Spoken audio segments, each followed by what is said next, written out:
Karibuni tena katika ibada ya leo. Bwana ni mwema, jina la Mungu litukuzwe.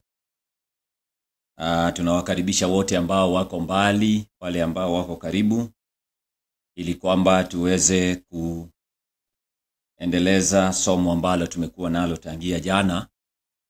Baada ya kusikiliza maoni ya wengi, tumeona ni vizuri tuendelee na somo hili, The Prophetic Songs of Solomon. Na katika Biblia hii kuna vitabu ambavyo Mungu amezungumzia kuhusu unabii. Kitabu cha kwanza ni kitabu cha Daniel. Kitabu cha pili ni kitabu cha Ufunuo. Na kitabu cha mwisho katika Biblia ambacho kinapatikana katikati ya Biblia ni kitabu cha Wimbo Ulio Bora, The Songs of Solomon. Na jana katika sehemu ya kwanza tumeweka msingi na kuelewa ya kwamba The Book of Songs of Solomon ni kitabu ambacho kimekusudiwa kuwekwa katika Biblia na Mungu kwa sababu ni wimbo ulio bora wa Suleimani. Na tumeona ya kwamba Suleimani ni mfano wa Yesu. Na maandiko mengi ambayo yameweza kuzungumziwa katika sehemu ya kwanza jana, tumeona ya kwamba Biblia yenyewe inajieleza kuhusiana na mambo hayo. Kwa hivyo asubuhi ya leo, popote ulipo katika ibada na wale ambao tumejumuika na wao katika ibada ya leo, hebu niwasalimu nyote. Bwana Yesu asifiwe. Amina, amina, amina. Barikiwa sana. Bwana wabariki sana. Asanteni kwa kufika. Ni jambo ambalo ni la msingi ya kwamba Bwana ametubariki, na sio jambo la kuchukulia kwa mzaha ya kwamba Mungu ameturuhusu tuweze kufika katika ibada ili tuweze kujumuika pamoja katika Bible study. Na nimeweza kuona ya kwamba Bible study hii ni muhimu. Mimi katika vitabu vyote ndani ya Biblia, kitabu kimoja kilikuwa kinanitia wasiwasi zamani, ni kitabu ambacho ni cha Songs of Solomon, maana watu wengi walikuwa wanakitumia vibaya. Mimi siamini ya kwamba katika Biblia kuna baadhi ya vitabu ambavyo havina maudhui ama theme. Ya kwanza redemption, ya pili great controversy. Hizo theme mbili ni muhimu sana katika Biblia, au mapambano makuu pamoja na mpango wa wokovu. These are the two great themes ambazo Biblia inazungumzia kuanzia mwanzo mpaka Ufunuo. Sasa katika kitabu hiki kinachoitwa The Songs of Solomon, lazima tuweze kuelewa ya kwamba kiko na theme. The great theme in the book of Songs of Solomon kinazungumza kuhusu Yesu na kanisa lake. Na pengine kabla tujaendelea, ningependa tu tuweze kuomba ili tuweze tena kuchukulia mahali ambapo tuliachia jana tunapojenga mada katika The Book of Songs of Solomon. Tunaomba. Hebu tuombe watu wa Mungu. Tupige magoti, niombe. Baba wa mbinguni, jina lako litukuzwe. Umetuneemesha asubuhi ya leo, tumekutanika kwa ajili ya ibada. Tunaomba utubariki na uwepo wako. Neema yako itutoshe. Wanaofuatilia wabarikiwe pamoja nasi. Tunaomba utulinde na utuhifadhi. Utuongoze katika kweli yote jinsi ambavyo umeahidi katika neno lako. Uwe pamoja nasi tuanzapo hadi mwisho, kupitia jina la Yesu tumeomba. Amina. Asante. Kwa hivyo baada ya kutoa ombi, asante, keti tu, keti. Asante, keti. Bwana wabariki sana. Hakikisha ya kwamba uko na Biblia na uko na mahali ambapo unaweza kuandika vizuri. Na sehemu hii pia keti vizuri ili tuweze kuendelea na hili somo. Jana tumeona ya kwamba kitabu hiki cha Songs of Solomon kinazungumza kuhusu Yesu na kanisa. Na Suleimani ni nabii ama ni mtu aliye katika Biblia hii, mwana wa Daudi, na ni mfano wa Yesu. Hebu tusome 1 Kings chapter 4 verse 7 kwa sababu ya wale ambao pengine hawakupitilia sehemu ya kwanza. Na ningekuomba kama haujaona sehemu ya kwanza part 1, hakikisha ya kwamba umerudi kusoma part 1 ili kwamba uweze kuelewa, ufuatilie yale ambayo tulizungumzia. 1 Kings chapter 4 verse 7. 1 Kings, Wafalme wa kwanza, sura yake ni ya 4. Hakikisha uko na Biblia yako katika. Hebu nione wale wako na Biblia zao. Asante. Hakikisha uko na Biblia yako, maana tunataka kusoma pamoja. Hii inaitwa Bible study. Tunasoma unabii wa the book of Songs of Solomon. Kwa hivyo kama una Biblia itakuwa ni matatizo. Hakikisha uko na Biblia yako, hata mpendo unayefuatilia. Tuko katika kitabu kinaitwa First Kings, Wafalme wa kwanza, sura yake ni ya 4. First Kings chapter 4 verses number 7. Amina.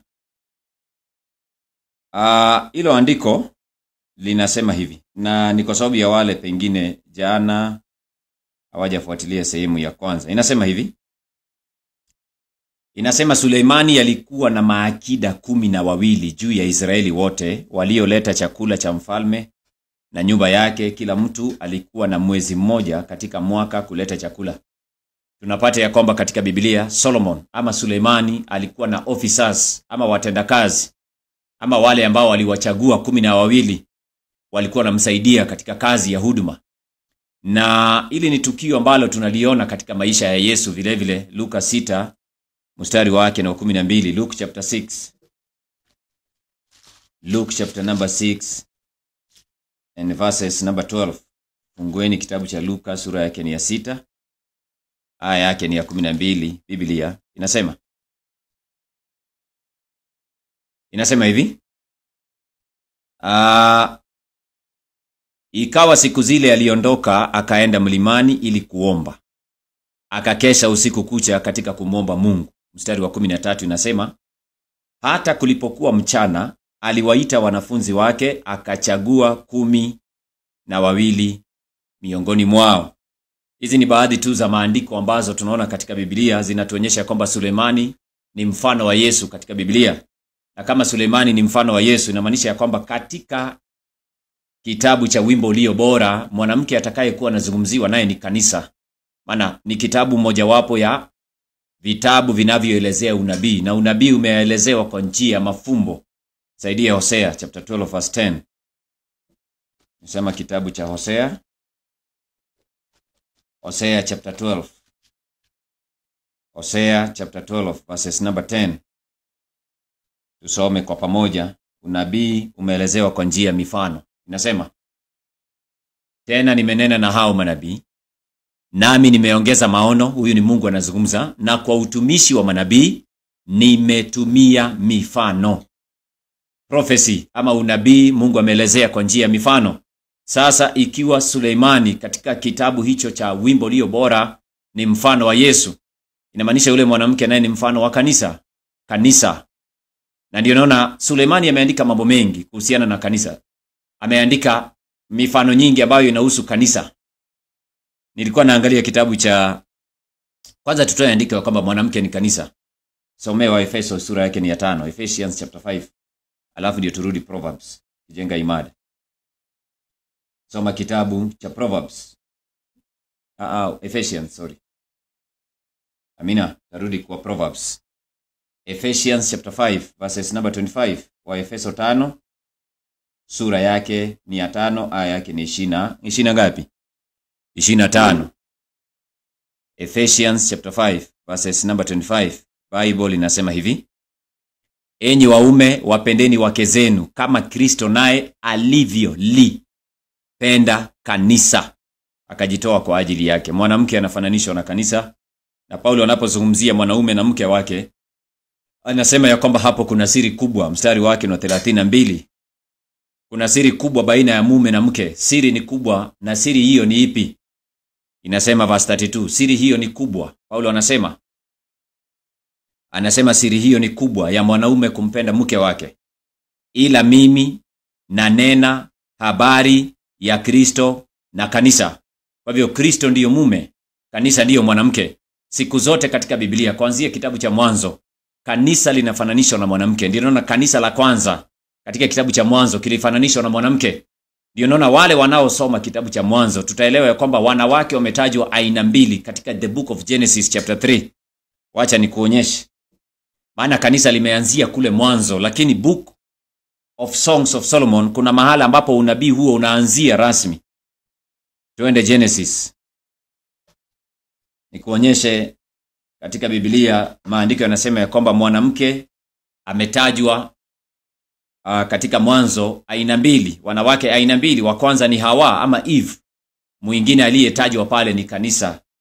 Nataka nikuonyeshe jambo hilo. Nasema hivi katika Genesis chapter 3.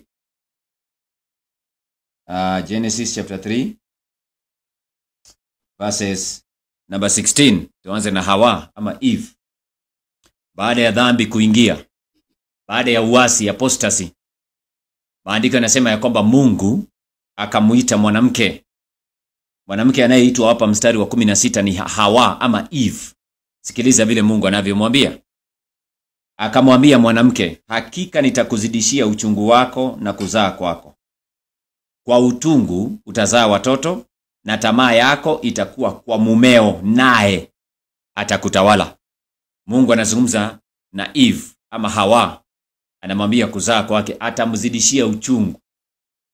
Huyo ni mwanamke ambaye ni wa kawaida Eve, lakini ukisoma mstari wa 15 hapo juu kuna mwanamke aliyetajwa ambaye si Hawa. Angalia sasa. Mungu anamzungumzia joka ama nyoka ama shetani, anamwambia hivi, nami nitaweka uadui kati yako na huyo mwanamke. Sasa mwanamke aliyetajwa hapa si Eve. Ushahidi unapoendelea na statement hiyo inasema, na kati ya uzao wako wewe joka na uzao wake, uzao wa huyo mwanamke. Alafu inasema huo, yani uzao wa mwanamke huo utakuponda kichwa, nawe utamponda kisigino. Huo uzao wa mwanamke utakuponda kichwa. Tunajua katika Biblia ya kwamba Eve aliwazaa wanaume wawili, baadaye akaongezea watatu. Alimzaa nani? Adam. Alimzaa Kaini na Abel. Kaini alipomuua Habili ndugu yake, Mungu aliwajalia katika Mwanzo 4:25 wakamzaa Sethi. Kati ya vijana wote waliozaliwa na Eve, hakuna yule aliyemponda shetani kichwa kama huyu mwanamke anayezungumziwa ni Eve. Inamaanisha ya kwamba katika Biblia lazima tuone mahali ambapo Hawa ama Eve anazaa mtoto anayemponda shetani kichwa, lakini hakuna. Yule ambaye atamponda shetani kichwa ni Yesu, na Yesu anakuja kuzaliwa baadaye na kanisa. Yani anatoka ndani ya kanisa, anatoka katika lineage inaitwa the holy seed. Na niona ahadi hii ilinenwa hata kwa Ibrahimu wakati wake katika Wagalatia. Yule mwenye atamshinda joka shetani ni Yesu, na Yesu hakuzaliwa na Eve. Yesu anakuja kuzaliwa baadaye ndani ya kanisa lake. Kanisa linakuja kumzaa baada ya miaka 1400, 4000 years. Miaka 1400 watu wa Mungu. Kwa hivyo katika Mwanzo sura yake ni ya 3, wanawake ni aina mbili. Kuna mwanamke kanisa na kuna mwanamke Hawa. Kanisa litakuja kumzaa ama kumleta Yesu duniani miaka 1400 baadaye.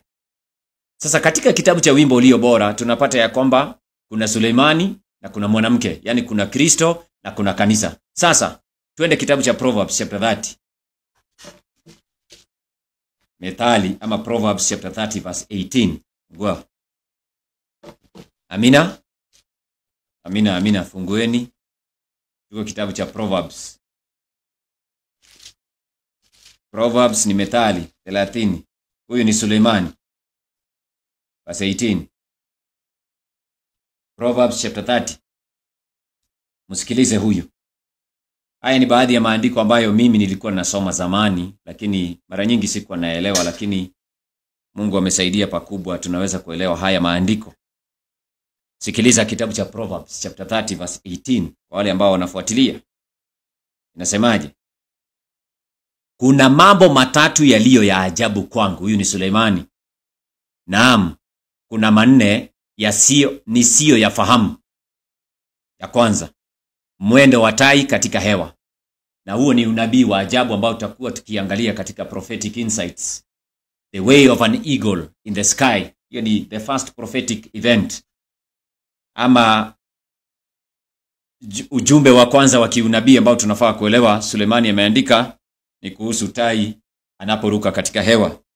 Ya pili, anasema mwendo wa merikebu katikati ya bahari. Tutakuja kuangalia merikebu siku zote inabeba watu wa Mungu, na kuna mahali ambapo inaanzia na kuna mahali ambapo itafikia kikomo chake wakati ambapo inatembea katikati ya bahari. Na usisahau ya kwamba bahari inasimamia watu walioko duniani. Kwa hivyo ni mwendo wa kanisa duniani. Hilo ni jambo ambalo lilimshangaza Sulemani, na huo ni ujumbe mwingine ambao tunafaa kusoma kama watu wa Mungu kuhusiana na kanisa, jinsi ambavyo linasafiri duniani na changamoto, na jinsi ambavyo Mungu anazungumzia kanisa lake, na mwishowe ni kitu gani kinafanyika. Sulemani anasema jambo hilo hakulielewa wakati wake. Mstari wake inaendelea pale 19, na mwendo ya mtu pamoja na msichana. Mtafsiri ameandika hivyo kwa lugha ya Kiswahili. Kiingereza inasema and the way of a man with a maid. Jinsi ambavyo mwanaume anavyomfuata mwanamke na kujaribu kumtafuta ili kwamba awe karibu naye. Mwanaume anasimamia Kristo, mwanamke anasimamia kanisa lake. Jinsi ambavyo Kristo anaendelea kuwasaidia watu wake na kuwatafuta siku zote warejee kwake. Hilo ni jambo ambalo lilimsumbua sana Sulemani. Angalia mstari wake ni hapo sikumaliza, inasema mwendo wa tai katika hewa na mwendo wa nyoka juu ya mwamba. Hiyo ni verse 19. Anasema mwendo wa nyoka juu ya mwamba. Mwamba ni Yesu, nyoka ni Shetani. Inaitwa the great controversy. Kama kuna kitu ambacho Sulemani hakuelewa kwa undani, is the theme of the great controversy, the serpent and the rock. The serpent, hiyo theme ilianzia mbinguni, na Sulemani anasema ni theme ambayo ni kubwa. Kwa hivyo moja wapo, hizi ni themes ambazo ni 4: mwendo wa tai katika anga, mwendo wa merikebu katika bahari, mwendo wa mtu na msichana, mwendo wa nyoka juu ya mwamba. The 4 great biblical prophetic themes in the Bible, kutoka Genesis to Revelation, Sulemani amezungumzia. Haya ni mambo ambayo tutakuwa tunayaangalia. Ninarudia, na nilikwambia katika seminar hizi zetu ambazo tumeanzisha, lazima uhakikishe uko na Biblia na mahali ambapo unaandika. Hakikisha uko na kitabu, because the messages ambazo tunapeana, jameni, uhakikishe ya kwamba unaandika, uko na kitabu ambacho unaweka mada hizi, maana these are themes ambazo tutakuwa tuna dive in, na si mambo rahisi. Itabidi ya kwamba watu wanarudia. Sulemani anasema ako na mambo 4 ambayo watu wa Mungu wanafaa kusoma. Mwendo wa tai katika hewa, the first theme, the first prophetic theme, inahusu tai vile ambavyo yanaruka katika anga. The second prophetic theme inahusu mwendo wa nyoka juu ya mwamba, great controversy. The third theme ama mada kuu ya 3, Sulemani anasema ni mwendo wa merikebu katika nini? Katika bahari. Na mwisho anasema ni mwendo wa mtu na msichana. Hayo ni mambo 4 ambayo tutakuwa tunaangalia. Sasa katika kitabu cha Wimbo Ulio Bora, tunaona ya kwamba mwanaume anasimamia Kristo na mwanamke anasimamia kanisa. Hivyo basi, pamoja na kitabu cha Danieli na Ufunuo, lazima tuweze kuona kitabu cha Wimbo Ulio Bora ukionyesha matukio ambayo yanaambatanisha kanisa la Mungu, historia yao. Na huu ni wimbo wa kipekee ambao watu wa Mungu wanafaa kuimba pamoja na familia zao, wasitoke katika wimbo huo. Tuliona ya kwamba walipotoka katika nchi ya Misri, Mungu aliwapatia wimbo, wakaandika the book of Deuteronomy. Mungu akasema andika maneno haya katika wimbo. Katika wimbo, na uwafundishe watoto wenu. Kwa hivyo wana wa Israeli walikuwa na wimbo, they had a song of redemption. Walikuwa na wimbo ambao ulikuwa ni maudhui yao, ili kwamba wasipotee na wasiasi katika safari ya imani. Walikuwa wakumbuke wimbo. Ndio naona Musa aliwaambia wana wa Israeli, Deuteronomy 31. Deuteronomy ama kitabu cha Kumbukumbu la Torati. Kumbukumbu la Torati, Deuteronomy chapter number 31. Nitasoma Deuteronomy, Kumbukumbu la Torati. Nasoma, wacha nitafute hilo andiko. Kitabu cha Kumbukumbu la Torati, Musa akaandika maneno hayo, na Mungu akamwambia ayaweke katika wimbo ama mfano wa wimbo. Ulikuwa unaelezea safari yao, ukuu wa Mungu, mwenendo wao katika jangwa, na jinsi ambavyo Mungu aliwaokoa na mataifa yaliyoasi, na vile ambavyo Mungu aliwakomboa. Sasa hiyo ni historia ambayo Mungu aliwaambia waiweke katika wimbo, the song of redemption. Walikuwa waimbe pamoja na familia zao, walikuwa wakumbushane maneno hayo. Deuteronomy chapter number 31 and verses number 30. Deuteronomy, weka kwa screen kwanza. Deuteronomy 31 verse 30.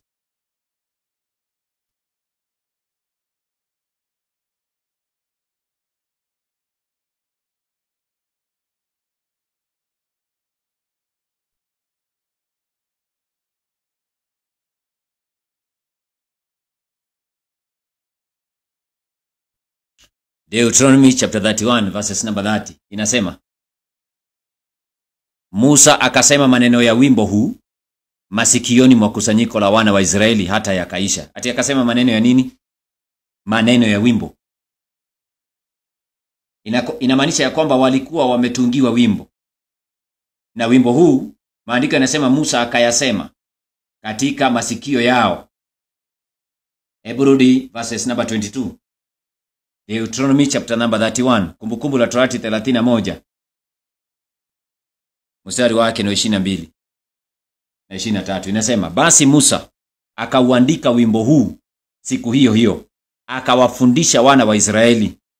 Akamwagiza Yoshua mwana wa Nuni, akamwambia, uwe hodari na moyo mkuu, kwa kuwa utawapeleka wana wa Israeli katika nchi niliyowaapia, nami nitakuwa pamoja nawe. 24. Angalia vile ambavyo Musa anamwambia kuna wimbo nimeandikia wana wa Israeli. Mstari wake ni 24. Basi ikawa hapo Musa alipomaliza kuandika maneno ya Torati hii katika chuo hata yakaisha, ndipo Musa akawaamuru Walawi waliokuwa wakichukua sanduku la agano la Bwana, akawaambia, toaeni chuo hiki cha Torati mkakiweke kando ya sanduku la agano la Bwana Mungu wenu, ili kiwepo kama shahidi juu yako. Tunaona hayo maneno ya Torati yameandikwa mfano wa wimbo, na walikuwa warudie, the song of experience, jinsi ambavyo Mungu aliwakomboa. Haikupaswa wao kuweza kusahau wimbo wao ulio bora, maana kama wangesahau wangeasi. Unaona maandiko yanasema walitakiwa kuwafundisha familia zao, watoto wao, wake zao, majirani zao, wote ambao walikuwa katika manyumba yao, ili wapaswa kuwafundisha maneno ya wimbo huo, na walikuwa rudie katika safari yao ya imani.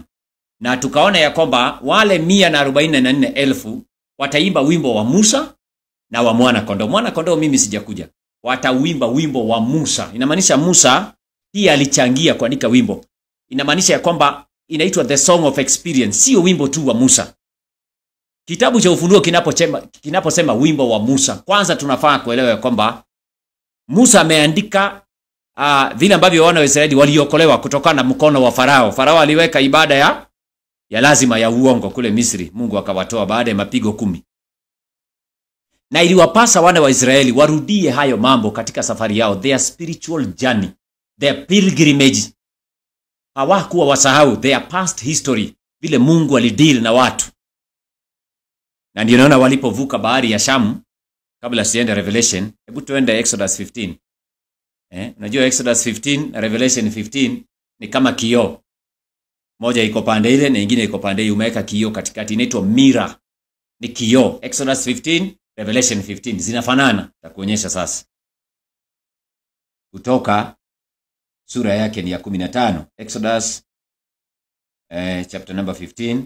Mungu atukuzwe. Mungu atukuzwe. Nasoma kitabu cha Exodus chapter number 15 kuanzia mstari wake ni wa kwanza. Exodus 15 verse 1. Inasema, ndipo Musa na wana wa Israeli wakamuimbia Bwana wimbo huu. Wakanena na kusema, nitamuimbia Bwana kwa maana ametukuka sana. Mstari wake ni wa pili. Bwana ni nguvu zangu na wimbo wangu. Alafu katika wimbo tunaona ya kwamba wanarudia vile ambavyo Mungu amewaangamiza maadui. Vile Mungu ameleta mapigo, wametoka, majeshi waliwafuata wakashindwa. katika wimbo huo wote Exodus chapter 15 inaonyesha matukio ambayo Mungu aliwapitisha. Na ndio unaona wanapofika mlima Sinai, Exodus chapter 19, wanapofika mlima Sinai, Exodus 19 verse 1 to 4. Twende pale, ndio turudi Revelation. Alafu tena tukuje Songs of Solomon.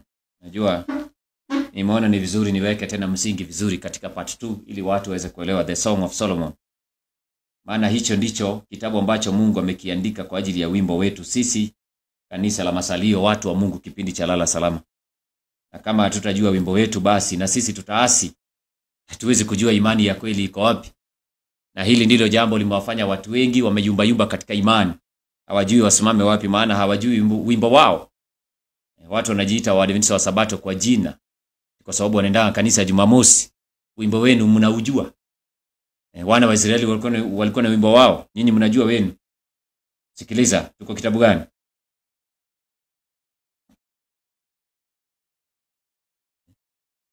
Exodus 19. Nafikiri mambo iko sawa.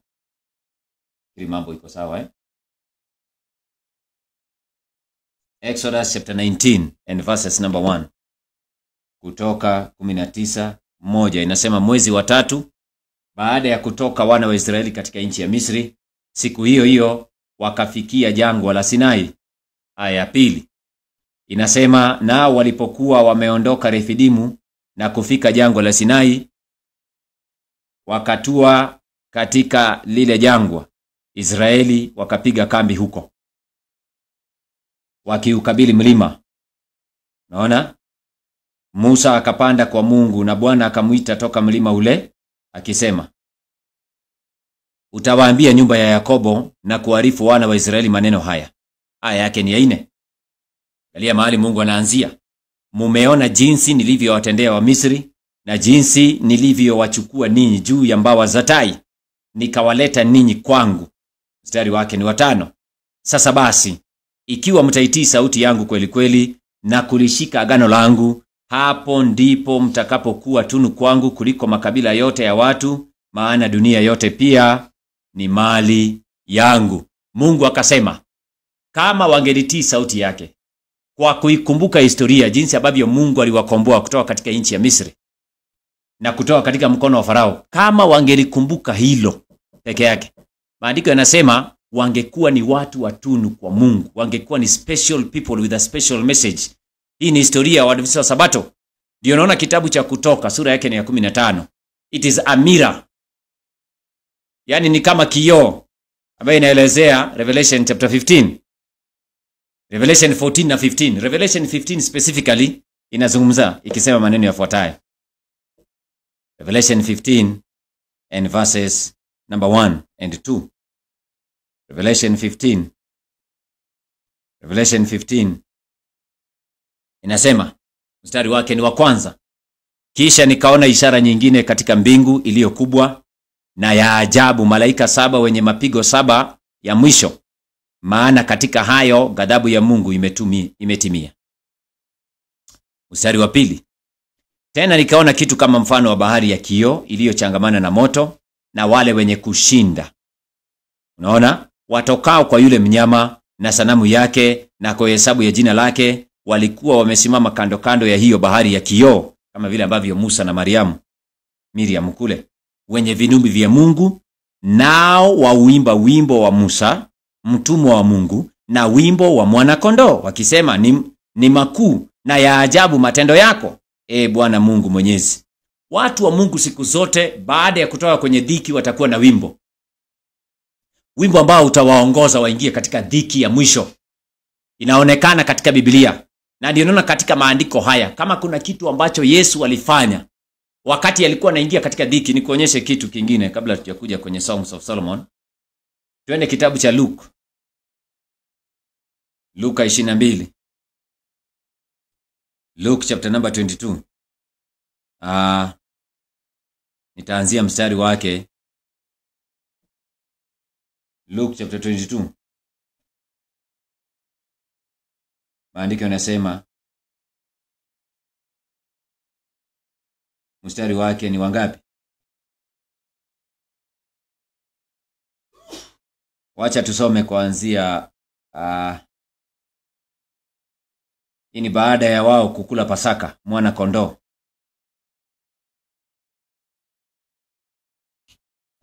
Ama enda Mathayo ndio nzuri. Mathayo 20 na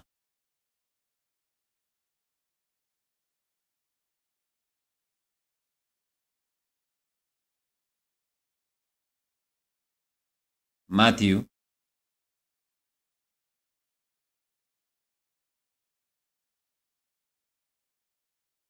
sikiliza.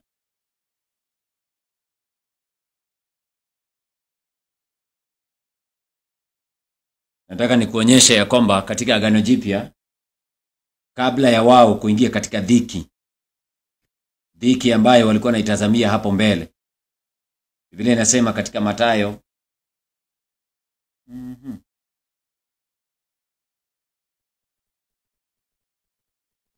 Mathayo sura yake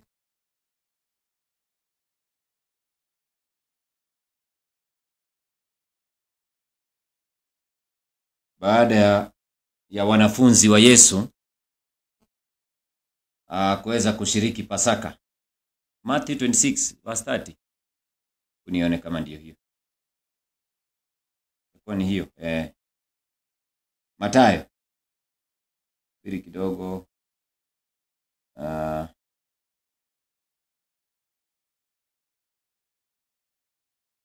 Mathayo 26 anzia 29. Nataka nikuwekee haya matukio vizuri, ndio nikuonyesha ya kwamba hata wao walifunzwa wimbo wao ndio ingie katika taabu. Lazima wangekumbuka wimbo. The song of redemption, the song of victory. Inasema verse 29. Lakini nawaambieni sitakunywa kabisa tangu sasa uzao huu wa mzabibu hata siku ile nitakapokunywa mpya pamoja nanyi katika ufalme wa Baba yangu. Mstari wa 30. Yesu ameandaa Pasaka ya mwisho kabla ya dhiki kuu, kabla ya taabu kuwakumba. Maandiko yanasema nao walipokwisha kuimba wakatoka nje kwenda mlima wa Mizeituni. Yesu aliwakumbusha wimbo na Yesu aliongoza katika wimbo. Huu ni wimbo ambao walikuwa wauweke katika mioyo yao mahali ambapo wametoka. Yale ambayo Yesu ametenda wakiwa hai, wasije wakasahau, maana taabu inakuja.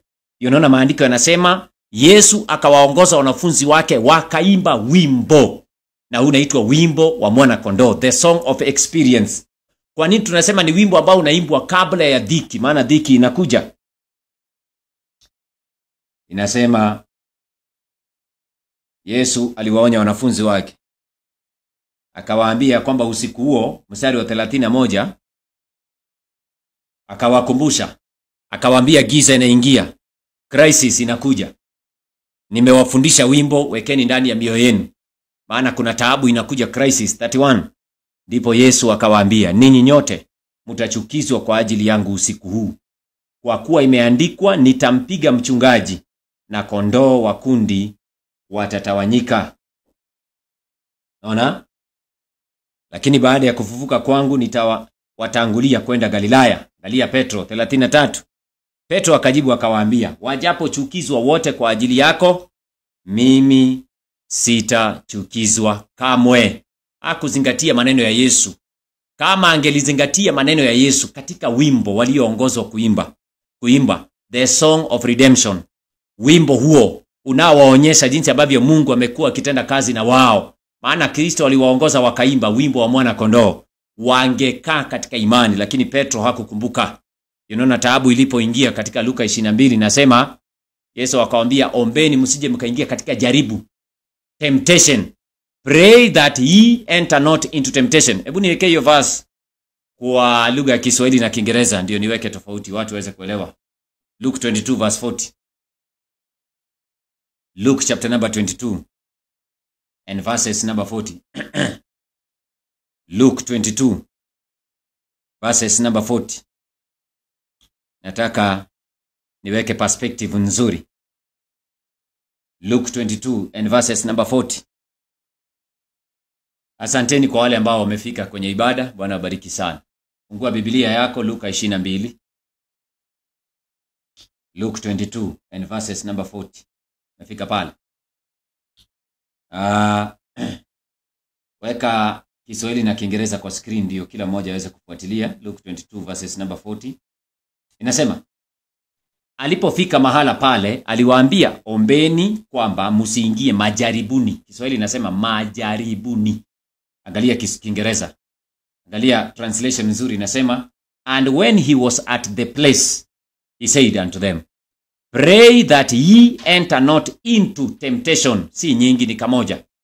It is a temptation. Na hii temptation ni crisis ambayo inakuja. Kumbuka walishaimba wimbo wao. Sasa wanaingia katika crisis. Wanaambiwa waombe wasiingie katika temptation. Na hii temptation ambayo inazungumziwa hapa katika nutshell ama katika kioo, a mirror, inaashiria Sunday law crisis. Temptation, sio temptations.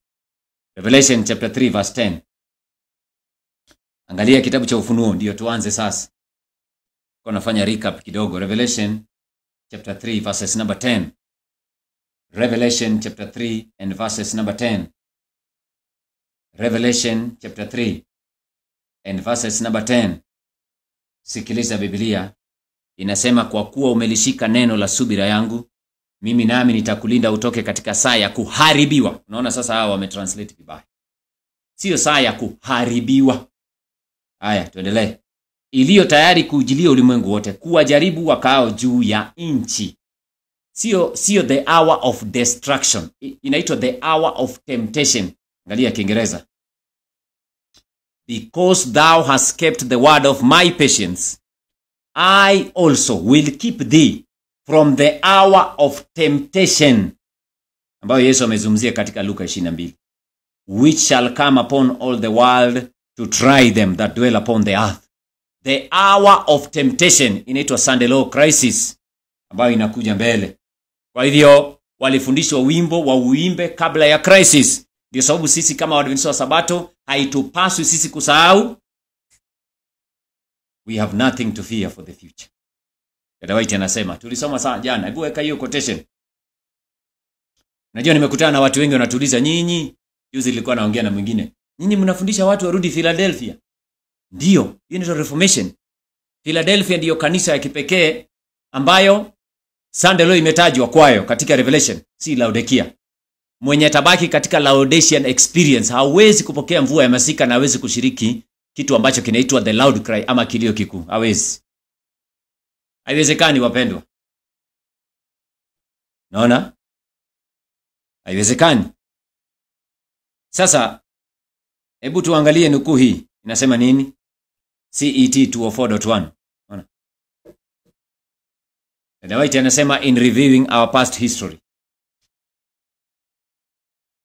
In reviewing our past history, having traveled over every step of advance to our present standing, mpaka mahali ambapo tumefikia, I can say praise God. Bwana asifiwe. As I see what God has wrought, I am filled with astonishment. Ninashangaa, and with confidence in Christ as a leader. Anasema tunamtegemea Yesu kama kiongozi. We have nothing to fear for the future. Hatuna chochote cha kuogopa kwa ajili ya siku za usoni kama kanisa ama kama watu wa Mungu. Except tutaingia katika hofu. Labda tu, except as we shall forget, labda tu tusahau the way the Lord has led us. Jinsi ambavyo Bwana ametuongoza, and his teaching, na mafundisho yake in our past history. Kamata hiyo point.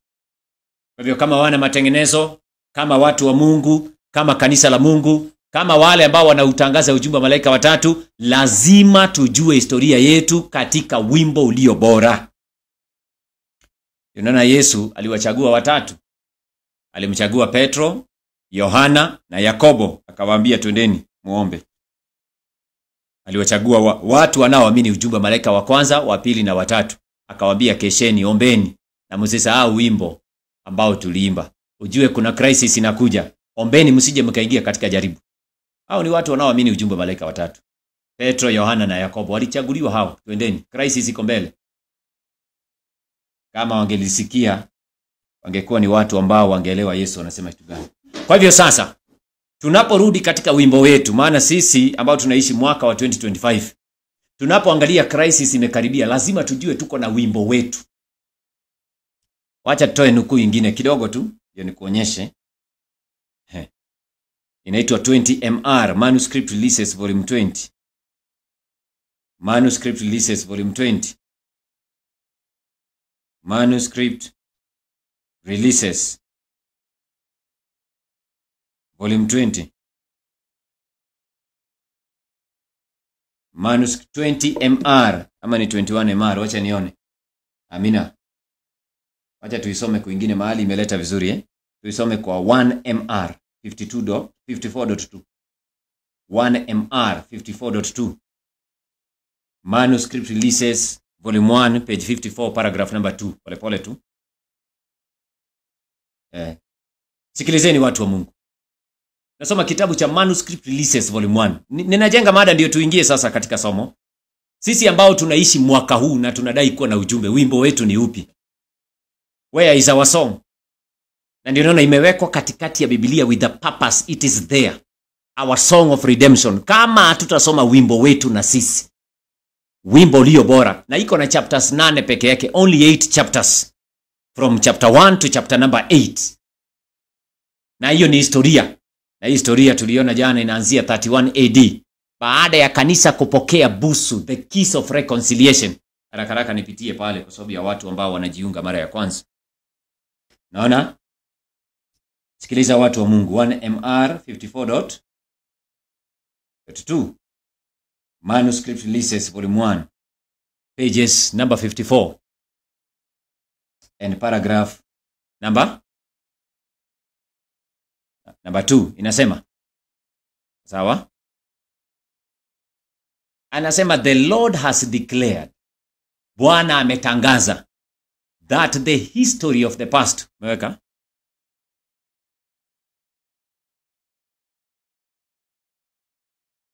Itatosha, ni ndefu sana hii. Haya, wacha niweke. Haya, sawa. The Lord has declared, ni Bwana amesema. 1MR. Haya, nafikiri itakuwa sawa, ndio hiyo. Kia watu kwa screen ili kwamba tusome na wao kwa pamoja, alafu ndio tuanze Songs of Solomon tena. Tuweke msingi, alafu part 3 nafikiri tutakuwa tunaenda mbele kwa haraka. 1MR page 54 paragraph number 2. Weka hiyo. Kwa nini tusome historia? Kwa nini tuimbe kama wimbo in the book of Songs of Solomon? Na tutaanza sasa, nitakuonyesha historia hiyo, historia ya Wasabato kutoka 31 AD. Historia ya kanisa imejirudia mpaka Laodicea. Imeanza na Ephesus, Smyrna, imeingia Pergamos, Thyatira, Sardis, Philadelphia, Laodikia. Kuna historia ambazo lazima tusome, tuelewe na tufundishe watoto wetu. Kama tutaingia katika time of trouble, we must never forget about our song. Mweka? The Lord has declared. Nani amedeclare? Who has declared? The Lord. Ni Bwana amesema. That the history of the past shall be rehearsed. Rehearsing. Yani utakuwa na rudiwa katika wimbo. Mfano wa wimbo. Rudieni mpaka mkamate. The history of the past shall be rehearsed as we enter upon the closing work. Tunapoingia katika kazi ya mwisho ya kuifunga historia ya dunia. The loud cry of the third angel. Dada White anasema, the history of God's people must be repeated. It must be rehearsed. Lazima irudiwe kama mfano wa wimbo. Angalia. Every truth that he has given for these last days is to be proclaimed to the world. Every pillar that he has established is to be strengthened. We cannot now step off the foundation that God has established. Naona? There is now need to rehearse the experience of the men who acted a part in the establishment of our work at the beginning. Umekamata hiyo point? Wale ambao wataingia katika new organization, wataingia katika apostasy kwa kufanya rehearsing of the past history of the people of God. Lazima turudie historia yetu katika wimbo. Ndio sababu hiki kitabu kinaitwa The Song of Solomon. Kiko katikati ya Biblia, iko na makusudi.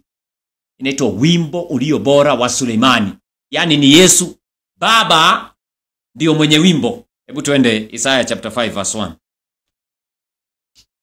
Isaiah chapter number 5 and verses number 1.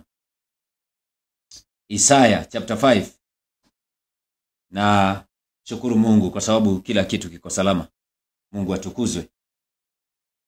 Kama unafuatilia tokea mbali, Bwana akubariki sana. Wale ambao wanaingia katika mitandao ili kwamba tujumuike pamoja. Isaiah chapter 5 and verses number 1. Isaiah chapter 5, tunaanzia mstari wake ni wa kwanza. Nataka tusome andiko hilo polepole. Inasema hivi: na nimuimbie mpenzi wangu wimbo wa mpenzi wangu. Hapa kuna wapenzi wawili. Kwa hivyo kuna yule ambaye anaimbiwa, na anaimbiwa wimbo wa mpenzi wake. Sasa kuna yule mwenye kuimba ambaye ni Yesu. Mpenzi wake ambaye ni mwenye wimbo ni Mungu Baba, na mpenzi wake ambaye anamuimbia ni kanisa ambayo linaitwa shamba la mizabibu. Angalia ile andiko: na nimuimbie mpenzi wangu wimbo wa mpenzi wangu katika habari za shamba lake la mizabibu. Mpenzi wangu alikuwa na shamba la mizabibu. Inamaanisha Mungu hawezi kuanzisha kanisa ama hawezi kuwaweka watu wake duniani tu. Lazima awape wimbo wao. Kama vile ambavyo Musa aliambiwa wape wimbo wae wakiimba katika safari ya imani. Kwa hivyo hata sisi tuko na wimbo wetu. Na ndio naona ukienda Songs of Solomon chapter 1. Hebu enda pale sasa. Sulemani ni mfano wa Yesu. Correct. Na kama Sulemani ni nabii mfano wa Yesu, yule mwanamke naye ni kanisa. Correct. Na kama mwanamke ni kanisa, sasa kanisa ndio linaanza kuitisha busu. When the book of Songs of Solomon inafunguka rasmi, tunapata ya kwamba kanisa linaonekana likiitisha busu. Maana limeonekana likiwa pweke. That is, hii ni kama drama, ni kama play. Wakati mchezo huu unapofunguka, tunaona ya kwamba kitu cha kwanza kanisa linaitisha busu. Reconciliation. Songs of Solomon chapter 1 and verses number 2. Songs of Solomon chapter 1. Songs of Solomon chapter 1 and verses number 2. Angalia andiko hili tunapoanza. Songs of Solomon, wimbo ulio bora 1-2. Inasema: kubusu na anibusu kwa kinywa chake, maana pambaja zako zapita divai. Let him, ni mwanamke anayezungumza, maana amesema him. Let him kiss me with the kisses of his mouth. Naona? For his love is better than wine. Kanisa linaitisha busu. Na tumeona katika Biblia kwamba kiss ama busu si ya kawaida. Unajua kuna watu wanaingia katika kitabu cha wimbo ulio bora wakati wa Valentine.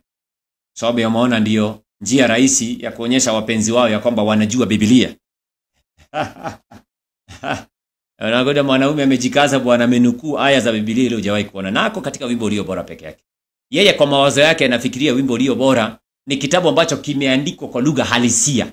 Hajui ya kwamba ni unabii kati ya Kristo na kanisa. Na ndio naona busu ambalo linazungumziwa hapo si busu la kawaida. Ni busu ambalo linaonyesha mapatano kati ya wale waliokuwa wametangana. Mfano tuliona Esau na Yakobo.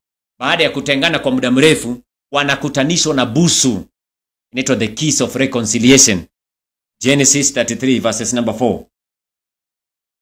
Genesis 33 and verses number 4.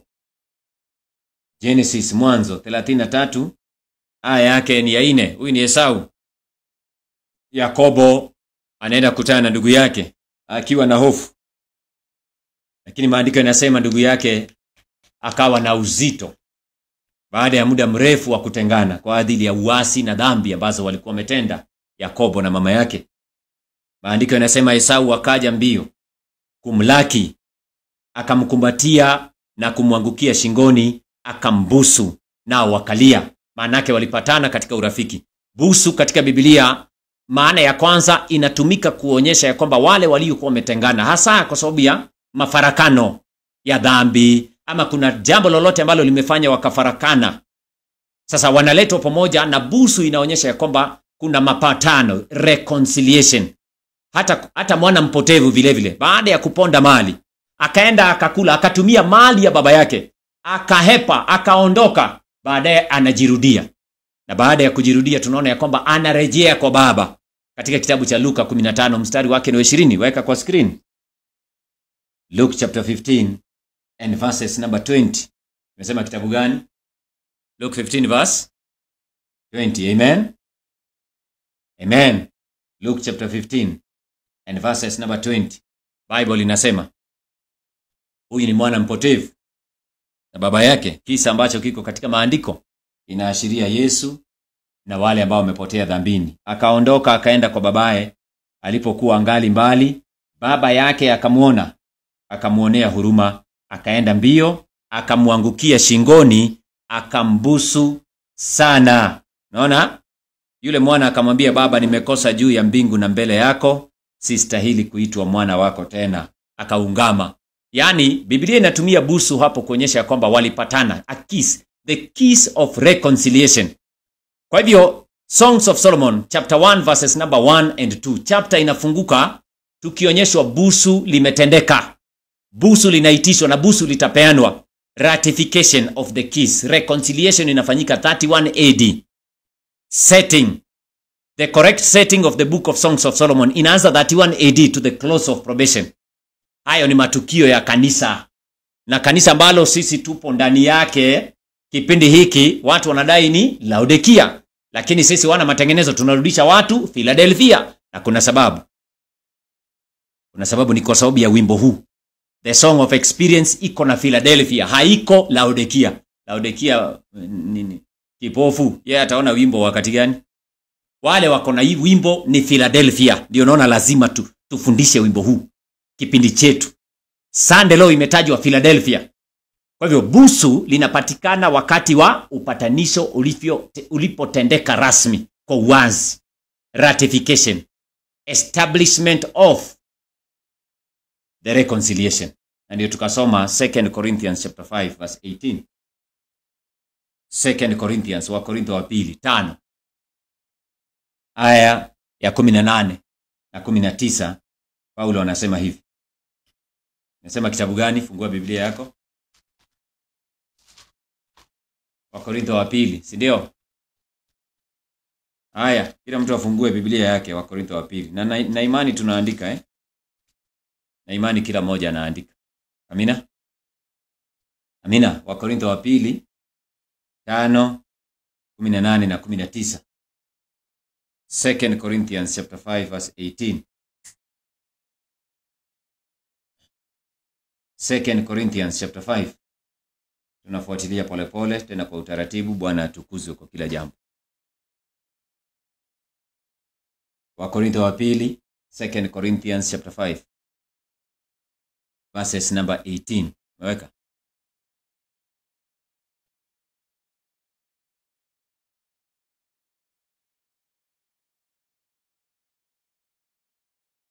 Second Corinthians. Amina.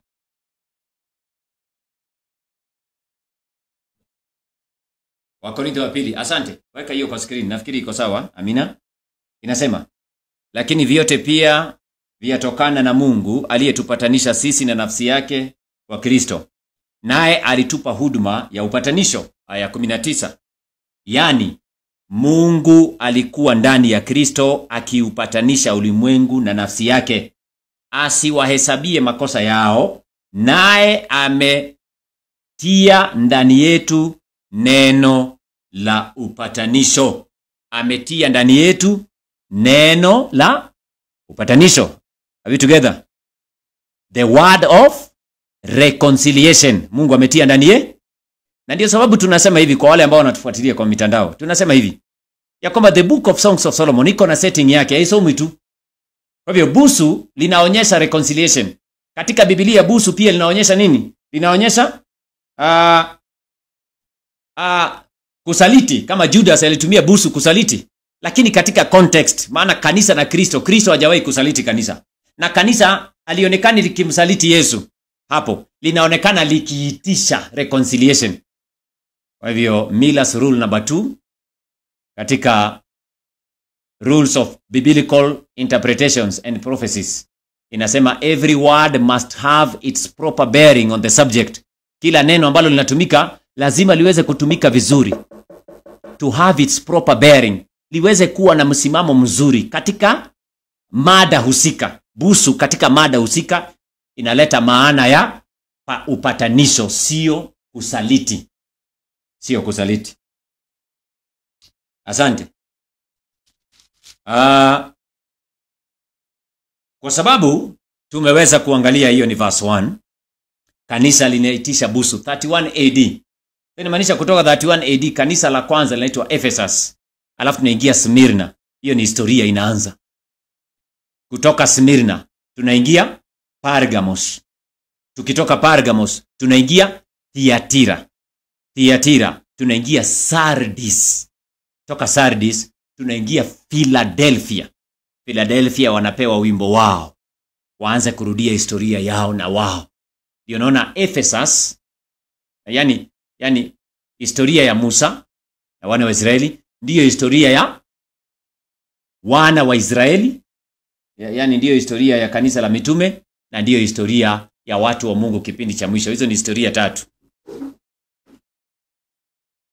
Maana mitume, kanisa la mitume walipinga historia hii. Walipinga wimbo. Maana Stefano aliwaimbia akiwakumbusha yale maneno, wakampiga mawe. Hiyo ni Matendo ya Mitume sura yake ni ya 7. Kwanza Stefano alianza wakati wa Ibrahimu, akiwaonyesha historia yao si ya dunia yao. Wametoka wapi? Mungu aliwapitisha wapi? Ni ukweli zipi wamepewa? Wamekataa zipi? Hivyo alipomaliza mwisho, waliokota mawe Wayahudi, viongozi wa dini, wakasema hatutaki hiyo historia hapa. Hatutaki mambo ya pioneers wa imani. Tutakupiga mawe tukuue. Nao ni watu wa kanisa, wakamuua Stefano. Kwa nini?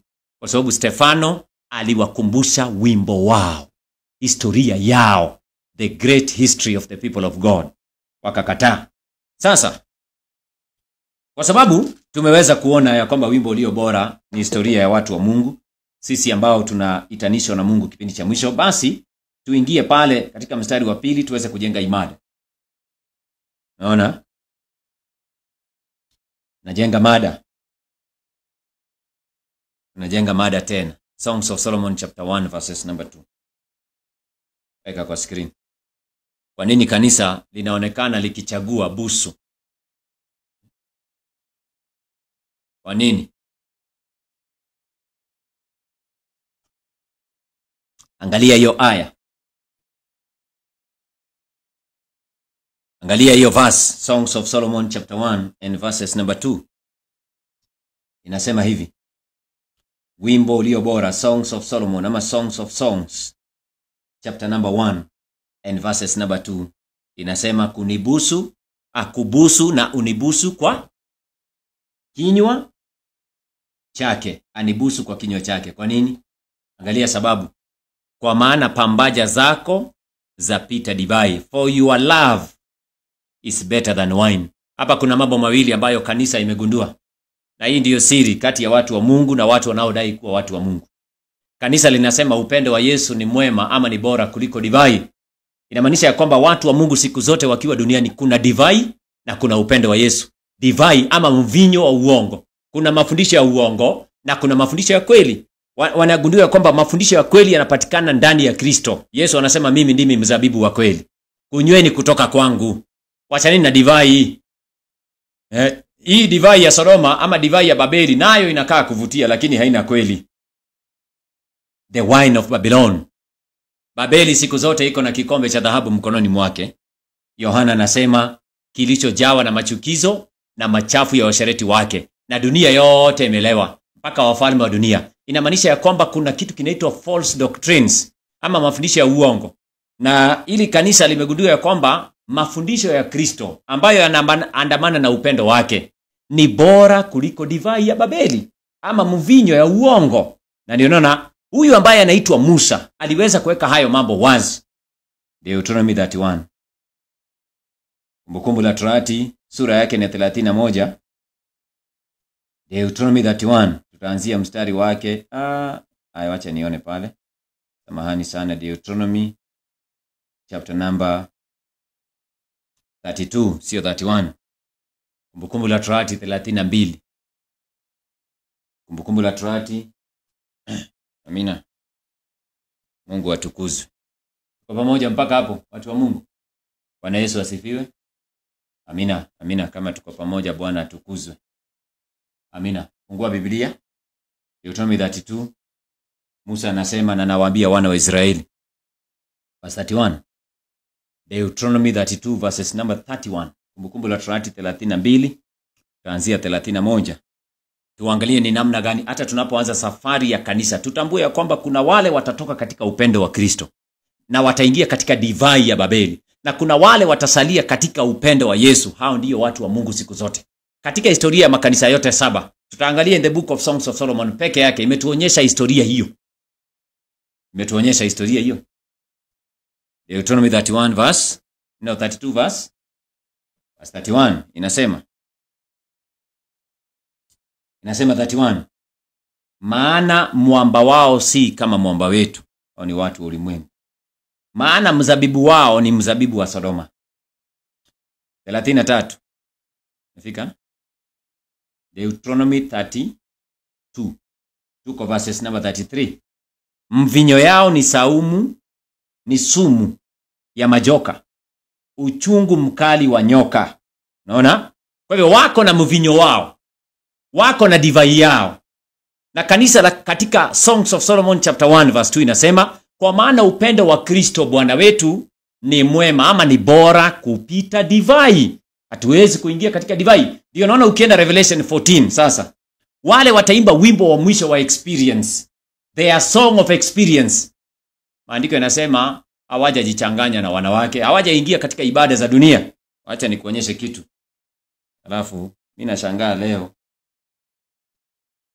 wengi wanasema General Conference SDA ndiyo kanisa la Mungu, wakati ambapo wamejichanganya na wanawake na wamechukua mafundisho ya uongo. Wameingia katika divai ya Babeli. Hiyo ni uongo. Revelation 14 and verses number 4. Hawa ndio watu wa Mungu, na maandiko yanasema wameonyeshwa katika verse 6 to verses number 13 wakiwa na ujumbe wao. Sasa mstari wake ni wa 4 inasema, Revelation 14 verse 4. Fungua. Amen. Amen. Amen. Amina. Revelation 14 verse 4 inasema, hawa ndio wasiotiwa unajisi pamoja na wanawake, kwa maana ni bikira. Hawa ndio wamfuatao mwana kondoo kila aendako. Kila aendako. Sasa kumbe watu wa Mungu wamekataa divai, wamekataa mafundisho ya uongo. Na kwa sababu ya kukataa mafundisho ya uongo, maandiko yanasema ni bikira. Wamemfuata mwana kondoo kila aendako. Hawajajitia unajisi pamoja na wanawake. Naona? Ni bikira. Hawa ndio wamfuatao mwana kondoo. Hawamwachi. Wamekubaliana mafundisho yake. Ndio naona dada White anasema, the Lord has declared that the history of the past shall be rehearsed as we enter upon the closing work. Naona? Alafu anasema, there is need now for us to rehearse the experience of the men who are used to establish the work at the beginning. Lazima turudie kazi hiyo, experience hiyo, kama hatutaasi kipindi cha mwisho. Sasa Songs of Solomon chapter 1 and verses number 3. Sasa tunapiga hatua.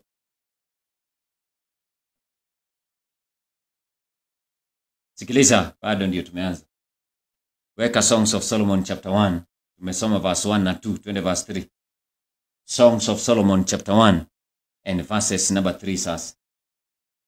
Weka kwa screen ndio tupange. Songs of Solomon. Amen. Amina. Fungua Biblia. Aya, iko pale kwa screen, chapter 1 verses number 3.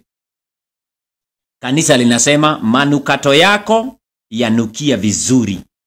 Jina lako ni kama marhamu iliyomiminwa. Kwa hiyo wanawali hukupenda. Oh, wanawali. Yes. Because of the savor of thy good ointments, thy name is as ointment poured forth, therefore do the virgins love thee. Inamaanisha ya kwamba kanisa la Mungu liko na wanawali. Wanawali. Hawa wanawali wanampenda Kristo. Katika kitabu cha Wimbo Ulio Bora inataja mwanamke na uwe inataja wanawali. Yaani miongoni mwa kanisa la Mungu kuna virgins. Na ndiyo maandiko yanasema katika Revelation 14, hawa ni bikira, for they are virgins. wanamfuata mwana kondoo kila endako. Sasa hapa kanisa linasema manukato ya Kristo yanukia vizuri. Jina lako ni kama marhamu iliyomiminwa kwa ajili, kwa hiyo wanawali ukupenda. Manukato yako, manukato yananukia, yanavutia. Kanisa la pili linaitwa Smyrna. Smyrna maana yake sweet smelling savour. Ni kanisa ambalo lilivutia watu wengi. Manukato mazuri ya kunukia yanayovutia watu.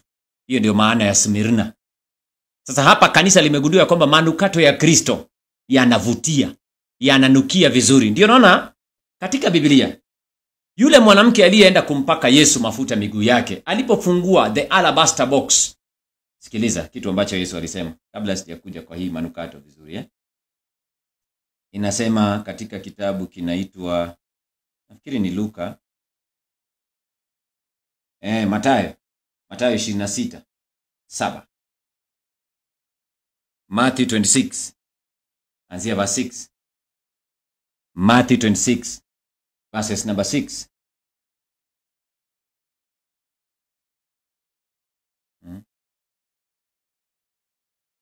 Matthew 26 verse 6, umeweka?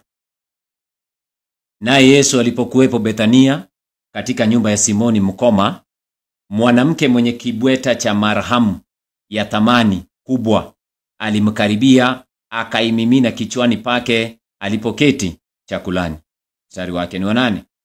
Wanafunzi wake walipoona wakachukiwa, wakisema, ni wa nini huu upotevu huu?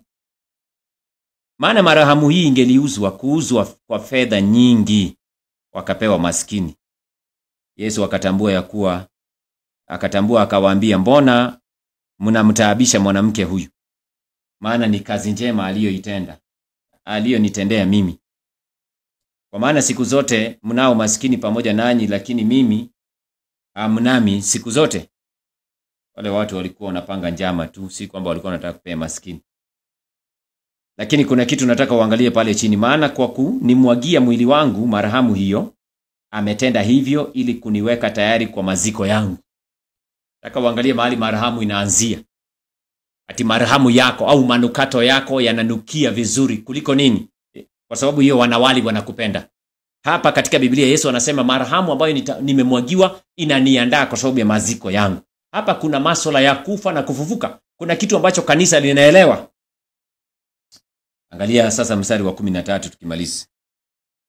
Amin nawaambieni, kila patakapohubiriwa injili hii katika ulimwengu wote, tendo hilo alilolitenda huyo litatajwa pia kwa kumbukumbu lake. Ninawaulizeni swali, nyinyi ambao mnanifuatilia. Umewahi kusikia injili ikihubiriwa wakitaja tendo la huyu mwanamke? Yesu alikuwa anamaanisha nini? Acha nisome kwa Kiingereza. Verily, verily I say unto you, wheresoever this gospel shall be preached in the whole world, there shall also this woman has done be told for a memorial of her. Hii mahubiri yote tunasikia duniani, nyinyi mmesikia wahubiri wakitangaza habari za huyu mwanamke. Mwanamke siku zote anasimamia kanisa. Kitu Yesu anajaribu kutufundisha ya kwamba ni uhusiano kati yake na kanisa lake. Kanisa lake litakubaliana na manukato. Na hii manukato inaashiria kifo na kufufuka kwa Yesu na jinsi ambavyo itawavutia watu wengi. Kwa hivyo Yesu anachozungumzia ni tendo la kanisa lake kukubaliana na marhamu. Na ndio naona maandiko yanasema alikifungua kikanukia vizuri. Kanisa, Yesu, marhamu. Marhamu inawasilisha kifo na kufufuka kwa Yesu, yani injili ambayo itawavuta wengi.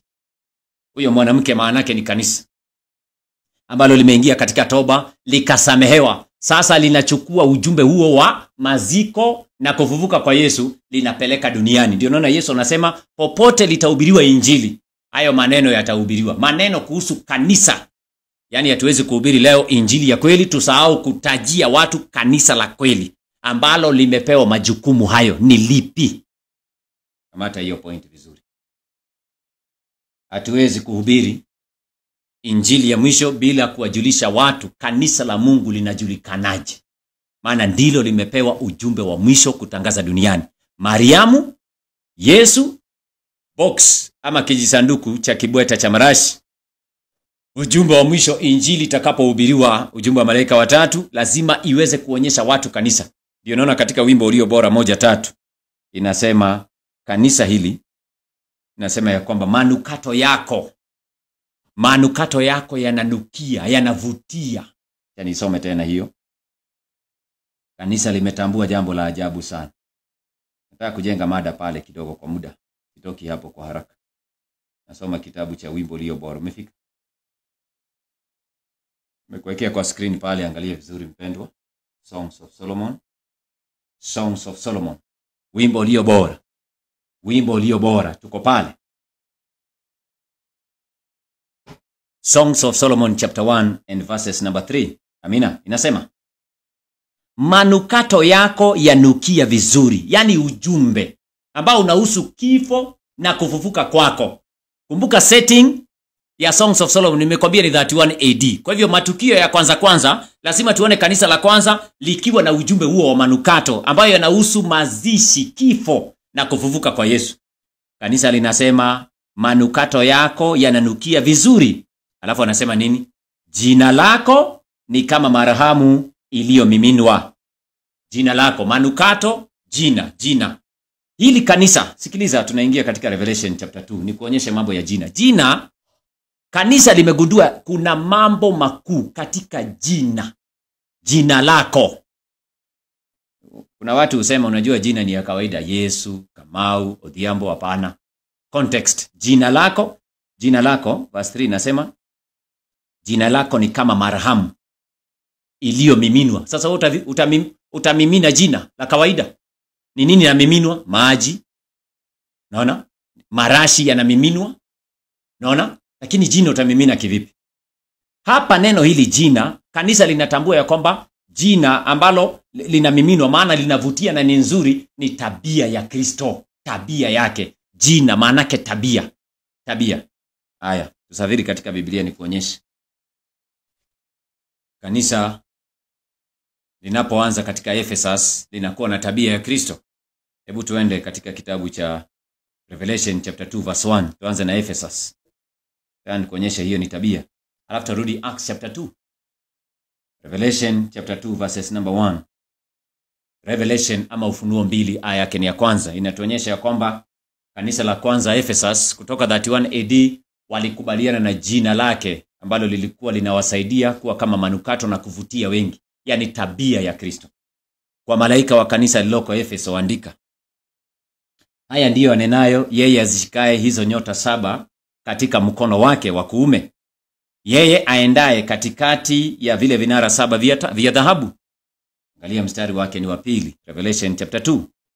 Na yajua matendo yako na taabu yako na subira yako, na ya kuwa huwezi kuchukuliana na watu wabaya, tena umewajaribu wale wajiitao mitume nao sio. Naona? Ukawaona kuwa ni waongo.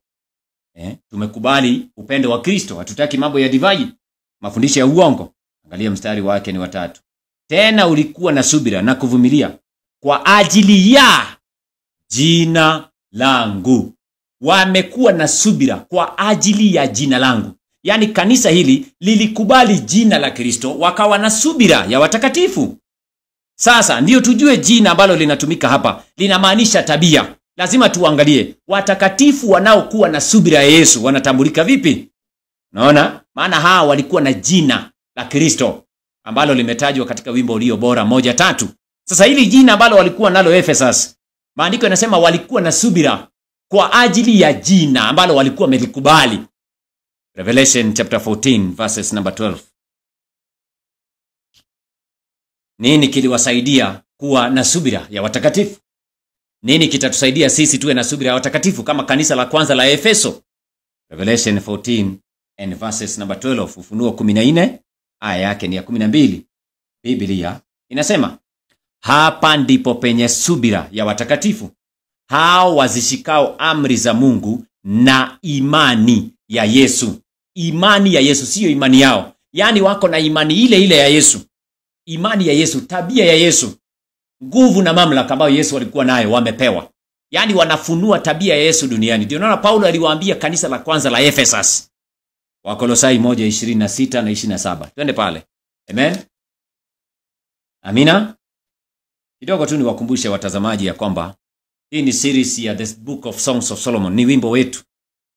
Na lazima tuweze kufundisha kwa njia hii ili watu waweze kuelewa.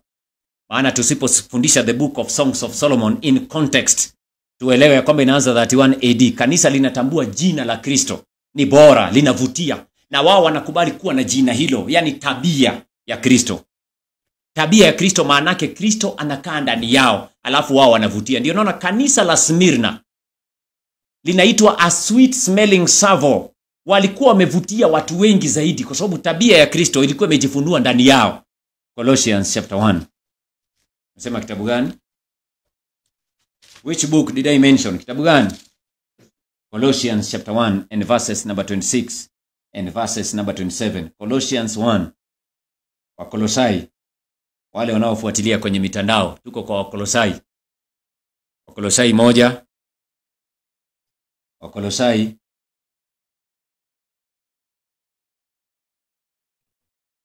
Wakolosai sura yake ni ya kwanza, mstari wake ni 26 na 27. Inasema 26. Siri ile iliyofichwa tangu zamani zote na tangu vizazi vyote, bali sasa imefunuliwa kwa watakatifu wote, ambao Mungu alipenda kuwajulisha jinsi ulivyo utajiri wa utukufu wa siri hii katika mataifa, nao ni Kristo ndani yenu, tumaini la utukufu. Christ in you, the hope of glory. Kanisa la kwanza, Yesu alidhihirishwa ndani yao. Walikuwa na jina lake, yani tabia yake kwa ukamilifu. They had the name, they had the character, the glory of God. Utukufu wa Mungu ulifunuliwa kwao. Na ndio neno kanisa la Ephesus. Ephesus manake brotherly love, upendo wa ndugu kwa ndugu. Ukienda kitabu cha Matendo ya Mitume mfano, ni kuonyeshe brotherly love. Ephesus. Kuna makanisa matatu katika Biblia, lazima tuangalie historia zao. Ya kwanza inaitwa Ephesus, ya pili inaitwa Philadelphia, ya mwisho inaitwa Laodikia. Katikati ya hizi kanisa tatu kuna moja ya katikati. Hii ya katikati ndio itasimama. Maana Ephesus hiyo ilipita wakati wa mvua ya kwanza. Laodikia iko vuguvugu. Sasa Philadelphia hii ndio itasimama. Na nitakuonyesha katika maandiko ya Zekaria. Biblia inasema mafungu mawili yatakataliwa mbali, bali kuna fungu moja ambalo litasimama humo na ni la kweli. Mungu anasema atalipitisha ile fungu katika moto na litasimama. Hiyo ni Philadelphia. Wale wanaitwa pioneers wetu walielewa hilo andiko hivyo. Ingawaje leo watu wanalipatia a secondary application, maana ya pili. Wanasema ni Sabato iko katikati, si mbaya. Sabato, Jumapili, Ijumaa si mbaya. Mafungu matatu, mawili yatakataliwa mbali. Mzee mwenye kuheshimiwa ndiye kichwa, nabii afundishaye uongo Muhammad ndiye mkia. Sawa, hiyo inaitwa secondary application.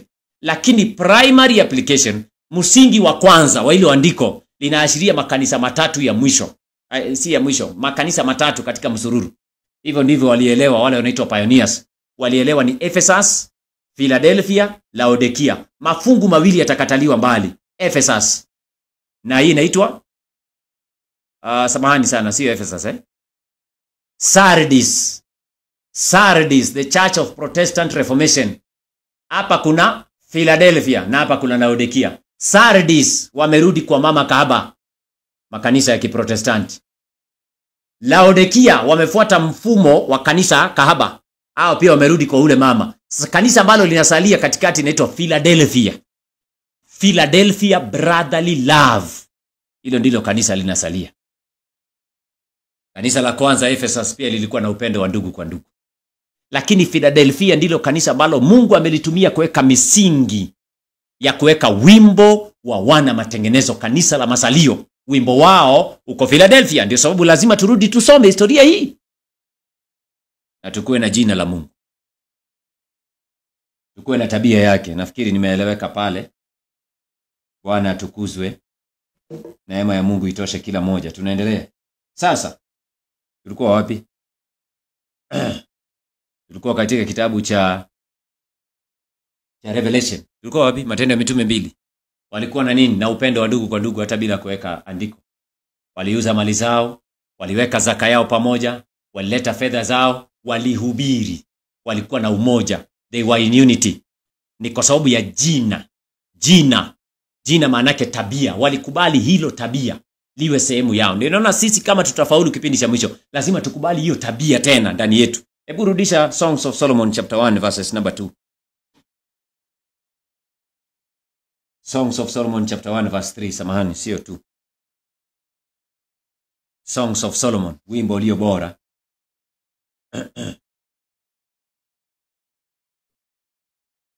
Songs of Solomon.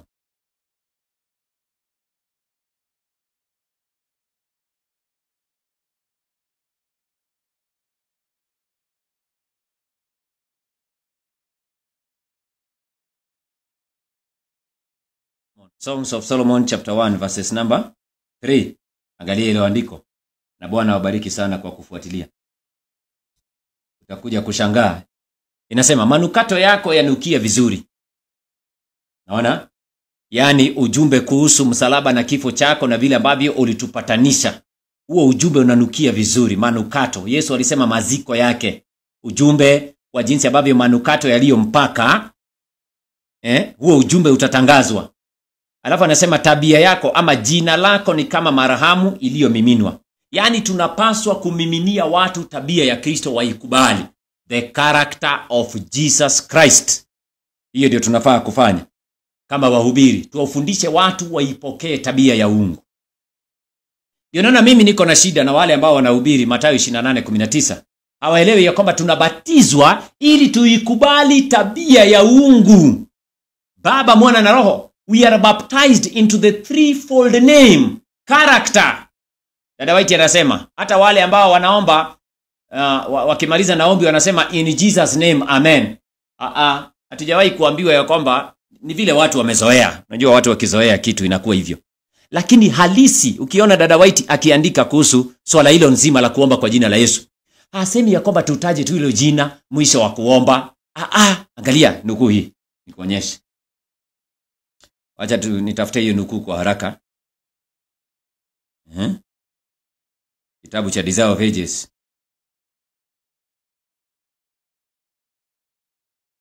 Desire of Ages ama Christ of the Creation. Acha nione mahali nitakipata kwa haraka.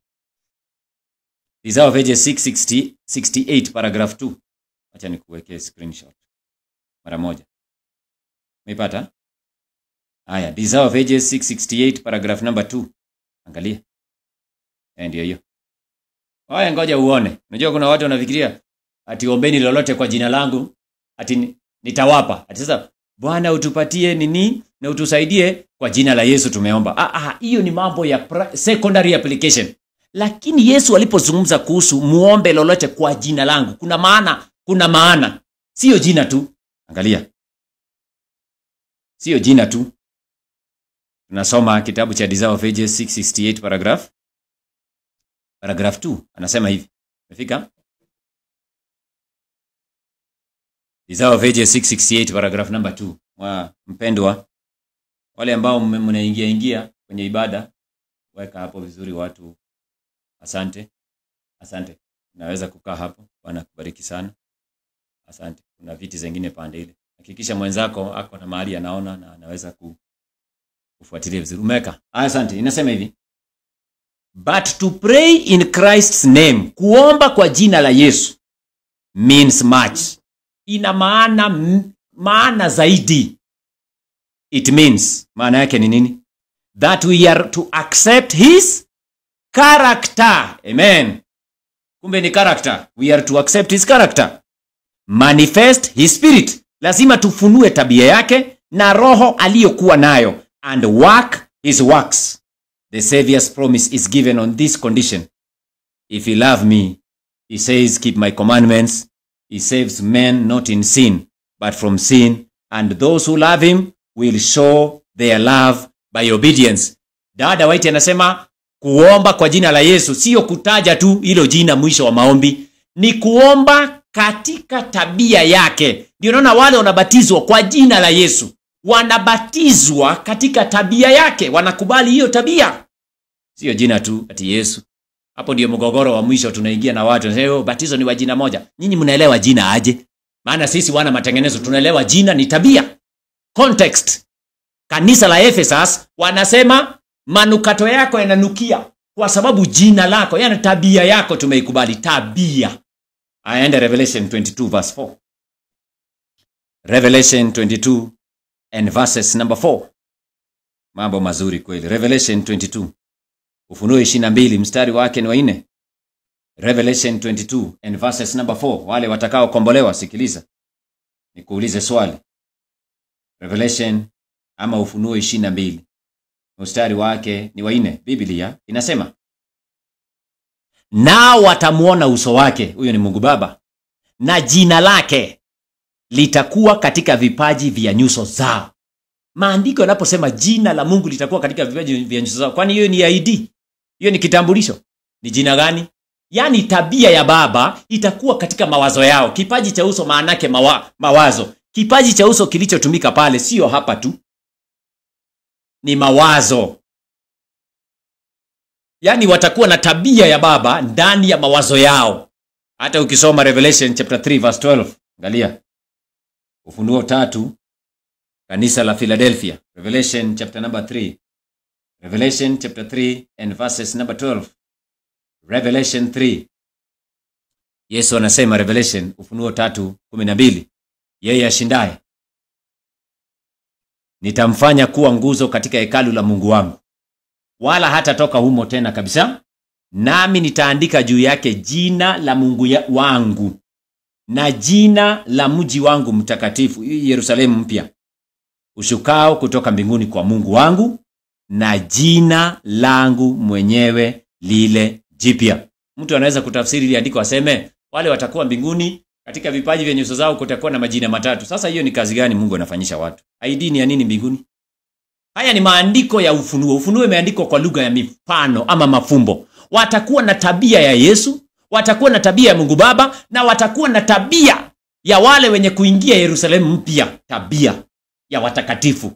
Unaona dada White anasema they are baptized into the threefold name, yani the threefold character of heaven. Character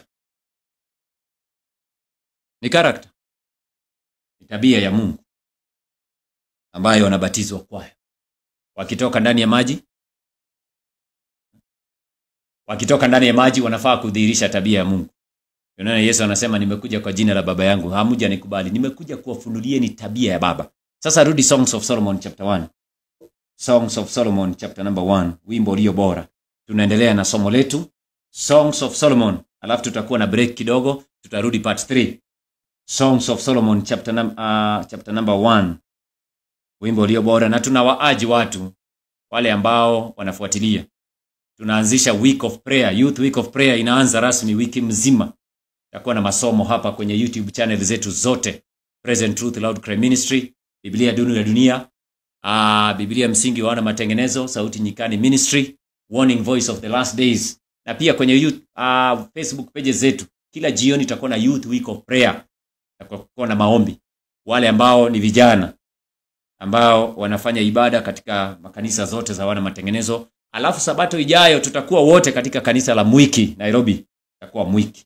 Wale wanaofuatilia ninatoa tu tangazo, ila ambavyo wazee wa makanisa wameweza kukubaliana. Kwa hivyo hata nyinyi ambao mko hapa, sabato ijayo tutakuwa kule Mwiki kwa sababu ya kuculminate the week of prayer. Kwa hivyo kuanzia Jumapili Sunday tutakuwa na week of prayer. Week of prayer. Na usahau kila Wednesday tunakuwa na prayer Wednesday. Na Friday tunakuwa na prophetic insight. Endelea na unabii wa Biblia. Na watumishi watagawa vile vile masomo ambayo wangependa kuletea watu kwenye YouTube. Na Bwana atubariki sote kwa pamoja. Tuko kwa Songs of Solomon. Wacha nione kama tutasimamia pale kidogo, ili tuone kama tutakuja kwa part 3. Wacha nione Songs of Solomon. Songs of Solomon chapter number 1 iko wapi? And verses number wimbo ulio bora. Wimbo ulio bora 1, mstari wake ni 3. Manukato yako yananukia vizuri, jina lako ni kama marhamu lilivyomiminwa. Mstari wa 4 inasema, hapa ndio taanzia part 3. Nivute nyuma yako na tukimbie, mfalme ameniingiza viumbani mwake. Ati anasema avutwe wapi? Nyuma yake, si ndio? Kuna wimbo moja huwa ninapenda katika nyimbo za Kristo, Bwana vuta nije nisonge. Unajua mara nyingi wa Sabato tunaimba nyimbo ambazo mimi sijui kama watu wengi wanaangalia maana hizi nyimbo. Wale walikuwa natunga hizi nyimbo walikuwa inspired. Bwana vuta vuta nije nisonge mtini, Bwana vuta nije nisonge. Unaona? Kwa damu ya thamani. Wale walikuwa na wimbo hizo. Si kwamba walikuwa naimba blindly. They knew they were singing scripture. Nivute tukimbie. Alafu Bwana amenileta katika chumba chake cha ndani. Tutakuja kuangalia ninapokuja baadaye chumba cha ndani kiko wapi. Usisahau ni 31 AD. Kifo kimefanyika, upatanisho umeanza, busu imepeanwa, alafu sasa kanisa linasifu Yesu kwa sababu ya kifo chake na ujumbe huo. Baadaye Yesu anashika mkono kanisa lake, wanaanza kukimbia pamoja, alafu anaingia katika chumba cha ndani. Hapo ndio tutaanzia the holy place. Nikikuja verse 4. Maana hiyo ndio setting ya the book of Songs of Solomon. Inaanza under the holy place. Tutaenda Revelation, turudi Daniel. Pole pole tu. Chumba cha ndani ni wapi? Na wanaingia pale kuanza kufanya nini humo? Na wameingia lini kwanza? Lakini nataka nisome Proverbs 18 verse 10 kuhusu jina ambalo kanisa limetambua. And I am suggesting to you brother, na mimi ninakueleza vile vile, tafuta kuwa na tabia ya Kristo, jina la Bwana. Hilo jina.